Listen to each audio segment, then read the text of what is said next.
अगर आप अपनी माँ से प्यार करते हो और उनको खुश देखना चाहते हो तो चैनल को सब्सक्राइब करो, लाइक करो। बहुत ही जल्द आपको खुशखबरी मिलेगी। प्लीज वीडियो को लास्ट तक जरूर देखें। 12वीं पास बहू का सास के सवालों का जवाब। एक छोटे से शहर में, एक छोटे से घर में एक बहू अपनी सास के साथ रहती थी। बहू, जिसका नाम शारदा था, और सास, जिनका नाम सविता था, दोनों के बीच एक दिलचस्प और कभी कभी हंसी ठाकों से भरी तकरार होती रहती थी।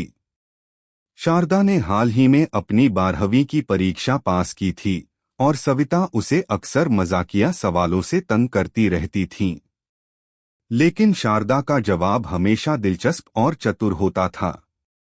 एक दिन जब शारदा घर के कामों में व्यस्त थी, सविता ने एक और सवाल दाग दिया।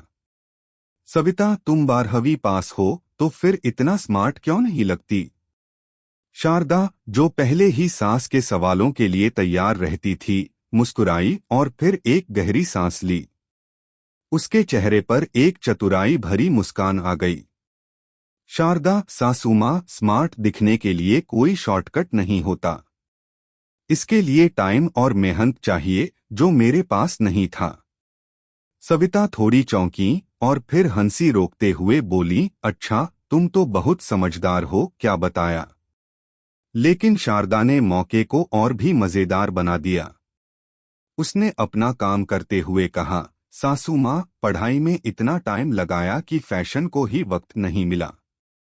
सविता की हंसी गूंज उठी और वो बोली, हे भगवान, तुम तो मुझसे भी तेज हो गई हो।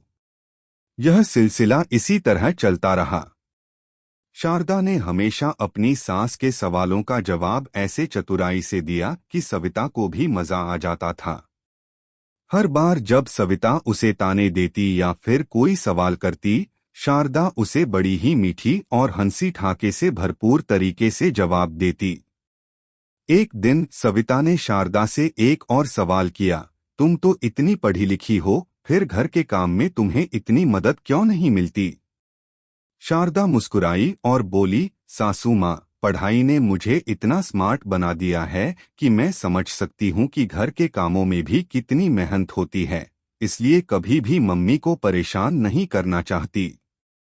सविता थोड़ी देर के लिए चुप रही, फिर हंसी रोकते हुए बोली, तुम तो मुझे भी समझाने लगी हो। समय बीतता गया और दोनों के बीच के मजेदार संवाद और बढ़ते गए। एक दिन सविता ने शारदा से कहा, तुम्हारी दोस्त को तो हर जगह स्मार्ट और फैशनेबल देखकर लगता है कि तुम कुछ भी नहीं करती, क्या तुम उनके जैसा बनने की कोशिश नहीं करती?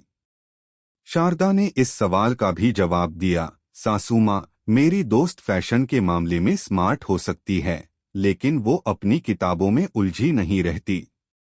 मैं तो पढ़ाई के बाद ही स्मार्ट होने का टाइम निकालती हूँ।